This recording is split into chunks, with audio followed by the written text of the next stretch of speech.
ഒരു ശത്രുവാകുമ്പോഴും ഒരു ക്വാളിറ്റി വേണം. ഇത് അവഗണിച്ച് തള്ളുക എന്നുള്ള പോളിസിയാണ്.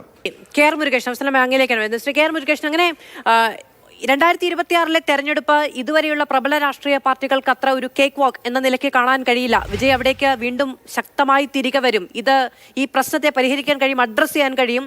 അതിനുള്ള ഇച്ഛാശക്തിയും അതിനുള്ള അത് പ്രകടിപ്പിക്കാൻ കഴിയുന്ന വാക്ചാതുരിയും ഒക്കെ വിജയ്ക്കുണ്ട് എന്ന് വിജയ് ഇതിനകം തെളിയിച്ചു കഴിഞ്ഞിട്ടുണ്ടോ? ഒരു ശക്തിയും അവർക്കില്ല. നമ്മള് ഈ മൂതറിങ്ങർ രാജാജി, ഈ ഭക്തവച്ചലം, പെരുന്തലവർ കാമരാജ് അവരുടെ കൂടെ ഇരുന്ന് നമ്മള് രാഷ്ട്രീയത്തിലെ പങ്കുവച്ച ആളാണ്. ഇത് ഇവരെന്ന് വെച്ചാൽ ഇവർ നമ്മൾ ഒരു ഇതായിട്ട് കണക്കാക്കണില്ല, അത്രയേ ഉള്ളൂ. നമുക്കെന്ന് വെച്ചാൽ തമിഴ്നാട്ടില് നമുക്ക് ഇനി ഒന്നും ചെയ്യാനില്ല. പറഞ്ഞതും ചെയ്തിട്ടുണ്ട്, പറയാത്തതും ചെയ്തിട്ടുണ്ട്. അത്രയും നല്ല രീതിയിലാണ് നമ്മൾ ചെയ്ത് തമിഴ്നാട് നമ്പർ 1 സ്റ്റേറ്റിൽ ആക്കി വെച്ചിരിക്കുന്നത്. ഡബിൾ ഡിജിറ്റിലാണ് ഇപ്പൊ അവിടുത്തെ വളർച്ച ഇരിക്കുന്നത്. ഇതുവരെ ഇന്ത്യ ടോട്ടൽ ഇന്ത്യയിലുള്ള വളർച്ചയെക്കാട്ടിലും തമിഴ്നാട്ട് വളർച്ച ഡബിൾ ഡിജിറ്റ്.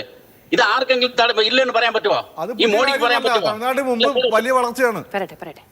അത്രയ്ക്ക് ഡബിൾ ഡിജിറ്റ് നമുക്ക് വളർച്ചയാണ് നമ്മൾ കണ്ടിരിക്കുന്നത്. ഇപ്പൊ നമ്മുടെ മുഖ്യമന്ത്രി വിദേശത്ത് പോയി എത്രയോ 1000 കോടികൾ ലക്ഷം കോടികളാണ് കൊണ്ടുവന്നിരിക്കുന്നത്.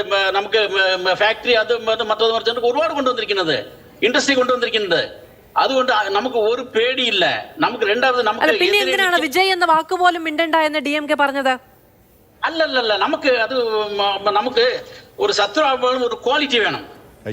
അവഗണിച്ച് തള്ളുക എന്നുള്ള പോളിസി അല്ലേ അതിവിടെ? ഈ വിജയുടെ ഭാഗത്ത് ഈ സംഭവത്തിൽ തെറ്റൊക്കെ ഉണ്ട്. പക്ഷേ ഇത് അവഗണിച്ച് തള്ളുക എന്നുള്ള പോളിസിയാണ്. കാരണം ഇന്ന് AIDMK വീക്കായിരിക്കുന്ന സമയത്ത് ഏറ്റവും ശക്തമായി മുന്നോട്ട് വരുന്ന ആള് വിജയാണ്, രണ്ടാമത്തെ അണ്ണാദുരയാണ്. അവിടെ അവഗണിച്ച് തള്ളുക അത് പോട്ടെ, അതാ നിങ്ങളുടെ പോളിസി, അത് വേറെ കാര്യം. വിജയ് മക്കൾ ഇയക്കം എന്ന് പറഞ്ഞിട്ട് തുടങ്ങിയെന്ന് പറഞ്ഞല്ലേ? 20 എവിടെയാണ് പോയിരുന്നത്?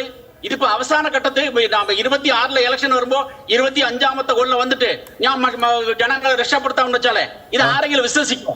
അല്ല, ഞാൻ ചോദിക്കട്ടെ, ഈ MGR എങ്ങനെയും വന്നത് അതുപോലെ തന്നെ വിജയും വന്നത്. വിജയ് വളരെ സൈലന്റിലായിട്ട് അദ്ദേഹത്തിന്റെ രാഷ്ട്രീയ പ്രവർത്തനം സോഷ്യൽ മീഡിയയിലൊക്കെ നടത്തേണ്ട അതൊക്കെ ചെയ്യുന്നുണ്ടായി. അപ്പൊ എങ്ങനെയാണ് ഈ സ്റ്റാലിൻ വന്നത്? അല്ലെങ്കിൽ സ്റ്റാലിൻ കഴിഞ്ഞ ശേഷം സ്റ്റാലിന്റെ മകനുണ്ടല്ലോ, അദ്ദേഹം സിനിമയിലായിരുന്നില്ലേ? അല്ല, ആ പറയുന്നതിലൊന്നും അർത്ഥമില്ല. വിജയ് രാഷ്ട്രീയമായ അഭിപ്രായങ്ങളൊക്കെ വളരെ കൃത്യമായിട്ട് പറഞ്ഞിട്ടുണ്ട്. ഇന്നിപ്പോ പൊളിറ്റിക്കലായ രൂപം കൈക്കൊള്ളുന്നു, അദ്ദേഹം സിനിമ നിർത്തി വെച്ച് രാഷ്ട്രീയത്തിലേക്ക് ഇറങ്ങുന്നു, അദ്ദേഹം സിൻസിയാരിറ്റി കാണിക്കുന്നുണ്ട്. ചാടിയതല്ല MGR ഇവരുമായിട്ട് എൻറ്റയർലി ഡിഫറെന്റ്. എന്ത് ഡിഫറൻസ്? NDR രാഷ്ട്രീയക്കാരനാണ്, വിജയൻ രാഷ്ട്രീയക്കാരനാണ്. വരില്ലല്ലോ അദ്ദേഹം ഈ പറയുന്ന ഒരു പോപ്പുലാരിറ്റിക്ക് ഉപയോഗിച്ച് 2 കാലഘട്ടത്തിൽ രാഷ്ട്രീയക്കാർ, അത്രേ ഉള്ളൂ. ആ വ്യത്യാസം അല്ല. എന്താ വിജയ് അവർ പൊളിറ്റിക്കൽ ആയിരുന്നു, നമ്മുടെ പാർട്ടിയുടെ പ്രസർ ആയിരുന്നു. എന്തിനാ പാർട്ടിയുടെ ആയിക്കോട്ടെ, വിജയ്ക്ക് അതിന്റെ ആവശ്യമില്ല. വിജയ് സോഷ്യൽ മീഡിയയുടെ ടെലിവിഷന്റെ കാലഘട്ടത്തിൽ വന്ന ഒരാളാണ്. വിജയ് കൃത്യമായി ട്വീറ്റ് ചെയ്തിരുന്നു, വിജയ് കൃത്യമായി